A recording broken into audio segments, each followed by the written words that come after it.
வணக்கம். இன்றைய முக்கிய செய்திகள். அவதூறு வழக்கில் விடுதலை சிறுத்தைகள் கட்சித் தலைவர் திருமாவளவன் நேரில் ஆஜராவதிலிருந்து விலக்கு அளித்து புதுச்சேரி நீதிமன்றம் உத்தரவிட்டது.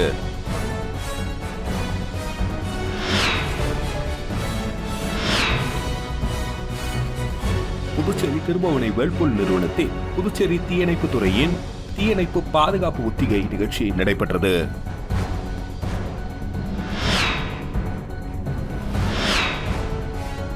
புதுச்சேரி பெண்ணிடம் வெளிநாட்டில் வேலை வாங்கி தருவதாக கூறி ரூபாய் 1.47 லட்சம் மோசடி செய்த சைபர் கும்பலை போலீசார் தேடி வருகின்றனர்.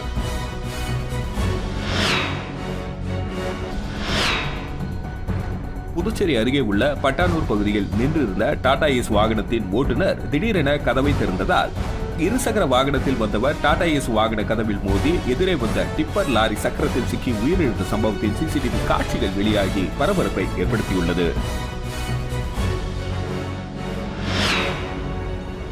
இனி வருவது விரிவான செய்திகள்.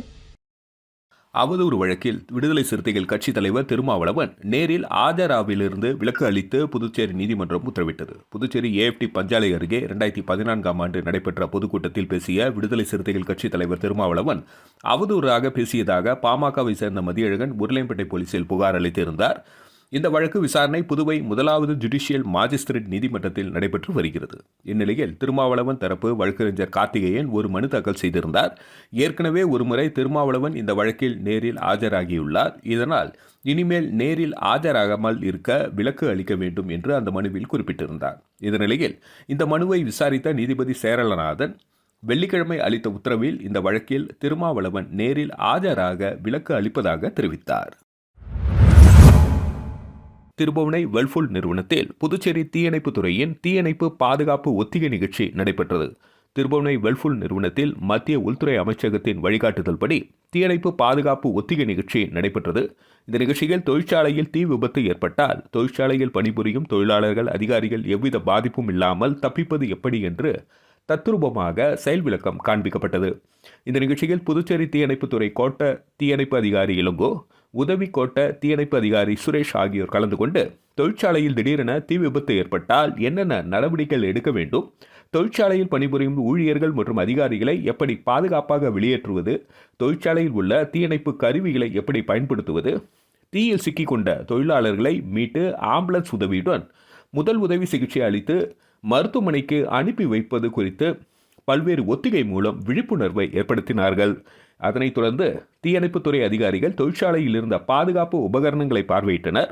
இந்த நிகழ்ச்சியில் ஆம்புலன்ஸ், தீயணைப்பு வாகனம், முதலுதவி பெட்டிகள், முதலுதவி உபகரணங்கள் பயன்படுத்தப்பட்டன.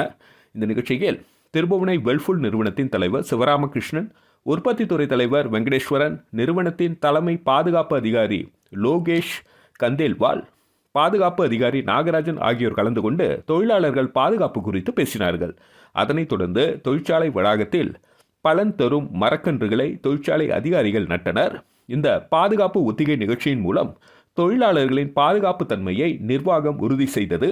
இந்த நிகழ்ச்சியில் தொழிற்சாலையை சேர்ந்த ஊழியர்கள், பாதுகாவலர்கள் என பலர் கலந்து கொண்டனர்.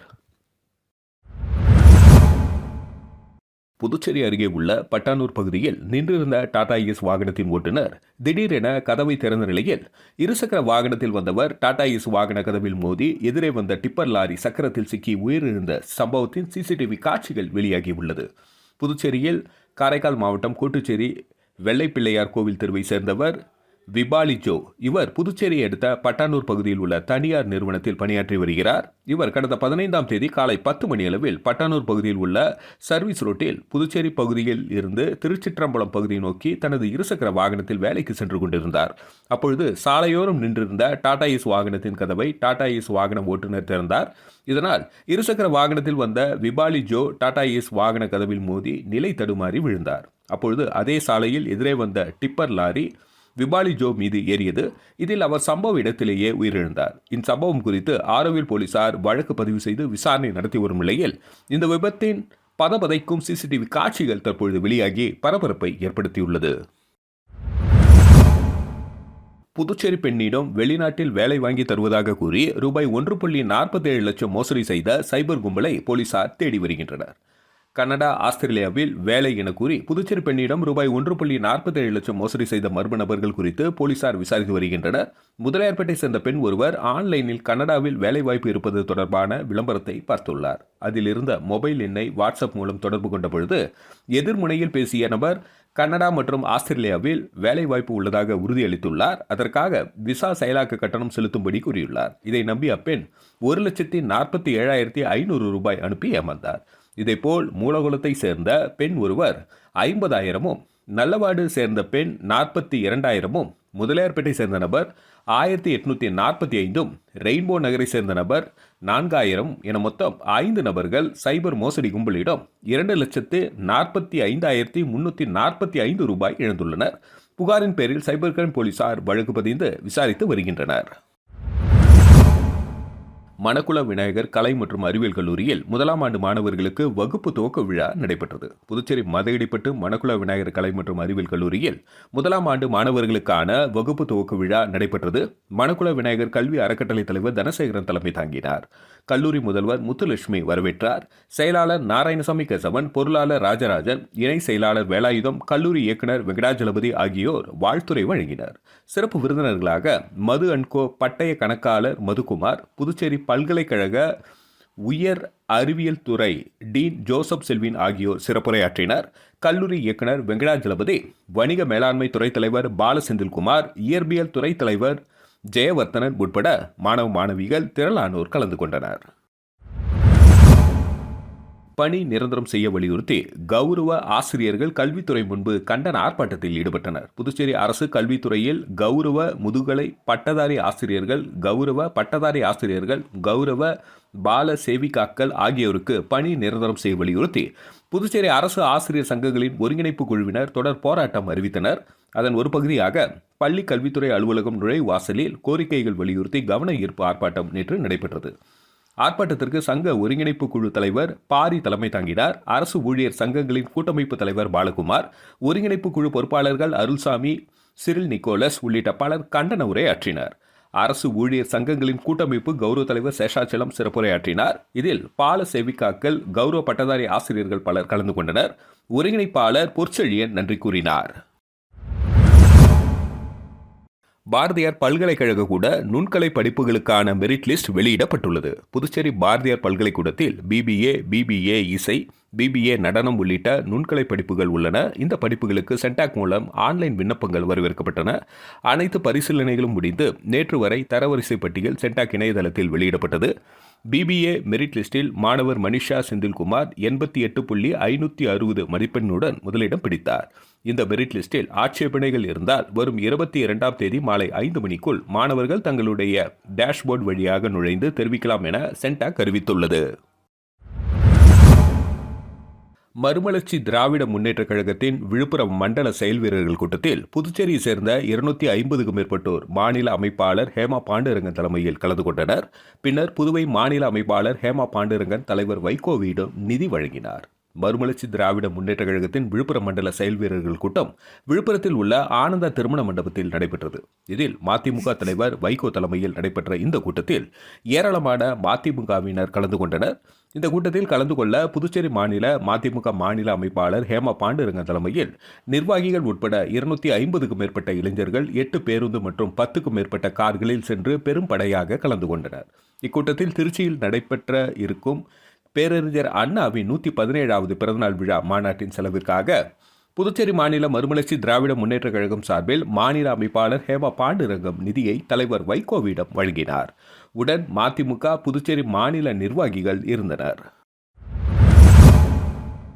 திண்டிவனத்தில் வழக்கறிஞர்கள் மற்றும் சட்டக்கல்லூரி மாணவர்கள் கலந்து கொண்ட விழிப்புணர்வு பேரணி நடைபெற்றது. உச்சநீதிமன்ற உத்தரவின்படி ஜூலை முதல் ஆகஸ்ட் வரை 3 மாதங்கள் இந்தியாவில் உள்ள அனைத்து நீதிமன்றங்களிலும் நிலுவையில் உள்ள வழக்குகளை சமரசமாக முடிக்க சிறப்பு மத்தியஸ்த காலமாக அறிவிக்கப்பட்டு அதற்கான பணிகள் மும்முரமாய் நடைபெற்று வருகின்றது.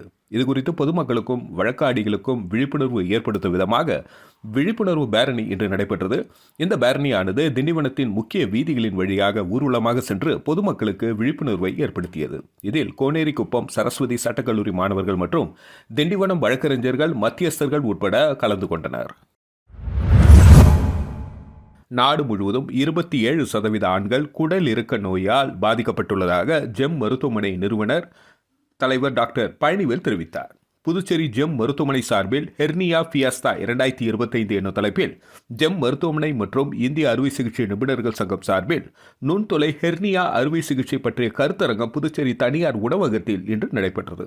புதுச்சேரி ஜெம் மருத்துவமனையின் அறுவை சிகிச்சை இரைப்பை குடல் நிபுணர்களான டாக்டர் சசிகுமார் மற்றும் டாக்டர் சுகுமாரன் ஆகியோர் ஏற்பாடு செய்திருந்த இந்த கருத்தரங்கில் இந்தியா முழுவதும் இருந்து 150க்கு அதிகமான அறுவை சிகிச்சை நிபுணர்கள் பங்கேற்றனர். இந்த கருத்தரங்கில் அதிநவீன நுண்துளை இரண்யா அறுவை சிகிச்சை நுட்பங்களை கொண்டு நேரடியாக அறுவை சிகிச்சை செய்து ஆபரேஷன் தியேட்டரில் இருந்து நேரலை மூலமாக கருத்தரங்கில் பங்கேற்ற மருத்துவர்களுக்கு விளக்கம் அளிக்கப்பட்டது. பின்னர் செய்தியாளர்களை சந்தித்த ஜெம் மருத்துவமனையின் நிறுவனர் தலைவர் டாக்டர் பழனிவேல் கூறும்பொழுது, நாடு முழுவதும் உள்ள ஆண்களுக்கு 25% முதல் 27% வரை குடல் இறுக்க நோயால் பாதிக்கப்பட்டுள்ளார்கள் என்று இந்த குடல் இறுக்க நோய் அறுவை சிகிச்சை செய்வதால் அதிக இரத்த இழப்பு வலிகள் இருக்கும். ஆனால் நுண்துளை அதாவது லாப்ராஸ்கோபி மூலம் அறுவை சிகிச்சை செய்யும் பொழுது வலி இல்லாமல் அறுவை சிகிச்சை மேற்கொள்ளப்படும் என்று குறிப்பிட்டார். பேட்டியின் பொழுது தலைமை மருத்துவர் செந்தில்நாதன், டாக்டர் பிரவீன்ராஜ் ஆகியோர் உடன் இருந்தனர்.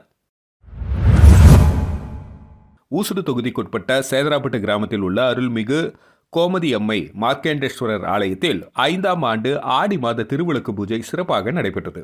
புதுச்சேரி மாநிலம் ஊசுடு தொகுதிக்குட்பட்ட சேதராப்பட்டு கிராமத்தில் அமைந்திருக்கும் அருள்மிகு கோமதி அம்மை மார்க்கண்டேஸ்வரர் ஆலயத்தில் 5ஆம் ஆண்டு ஆடி மாத திருவிளக்கு பூஜை சிறப்பாக நடைபெற்றது. முன்னதாக இந்த நிகழ்ச்சியில் அம்மனுக்கு பூக்களால் அலங்கரித்து அபிஷேகம் செய்து தீபாரதனை காண்பித்து சிறப்பாக வழிபட்டனர். இந்த ஆடி மாத திருவிளக்கு பூஜையில் ஏராளமான பெண்கள் திருவிளக்கு பூஜையில் கலந்து கொண்டு வழிபாடு செய்தனர். அதனைத் தொடர்ந்து பூஜையில் கலந்து கொண்ட அனைவருக்கும் பிரசாதம் வழங்கப்பட்டது. மேலும் 5ஆம் ஆண்டிற்கான ஆடி மாத திருவிளக்கு பூஜைக்கான ஏற்பாடுகளை ஆலய சிவனடிமை திரு சிவ ஹரிகிருஷ்ணன் நிர்வாகிகள் மற்றும் ஊர் பொதுமக்கள் சிறப்பாக செய்திருந்தனர். மீண்டும் இன்றைய முக்கிய செய்திகள். அவதூறு வழக்கில் விடுதலை சிறுத்தைகள் கட்சித் தலைவர் திருமாவளவன் நேரில் ஆஜராவதிலிருந்து விலக்கு அளித்து புதுச்சேரி நீதிமன்றம் உத்தரவிட்டது.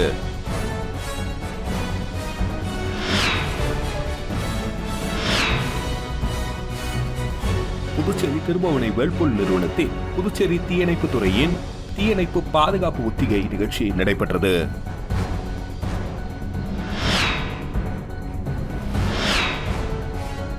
புதுச்சேரி பெண்ணிடம் வெளிநாட்டில் வேலை வாங்கி தருவதாக கூறி ரூபாய் 1.47 லட்சம் மோசடி செய்த சைபர் கும்பலை போலீசார் தேடி வருகின்றனர்.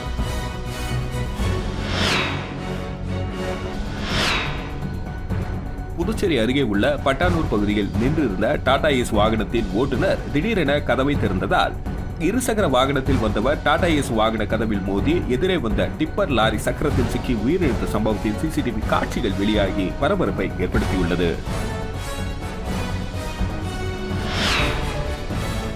செய்திகளை துல்லியமாகவும் தெளிவாகவும் தெரிந்து கொள்ள கிரியேட்டிவ் மீடியா யூடியூப் சேனலை சப்ஸ்கிரைப் செய்து கொள்ளவும். நன்றி, வணக்கம்.